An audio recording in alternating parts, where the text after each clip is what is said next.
মানুষ জীবনে সবসময় শিখরে পৌঁছতে চায়, অনেক উঁচুতে উঠতে চায়, আর তার জন্য তারা কি না করে, পরিকল্পনা করে, ষড়যন্ত্র করে, প্রার্থনা করতে থাকে, আবার কারোর কাছে সাহায্যও চায়। কিন্তু এত কিছু করা সত্ত্বেও অনেক সময় মানুষ শিখরে পৌঁছতে পারে না। যদি পৌঁছেও যায় তাও খুব তাড়াতাড়ি নিচে নেমে আসে। এর কারণ কি? একটা উদাহরণ দিয়ে বোঝানো যাক।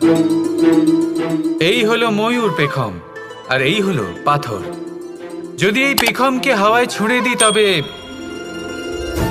ও উড়তে থাকে, কিন্তু এই পাথর অতি শীঘ্রই মাটিতে নেমে আসে। এর কারণ কি? ভার। এই পাথর হলো ভারী, আর এই শিক্ষাই আমাদের গ্রহণ করতে হবে।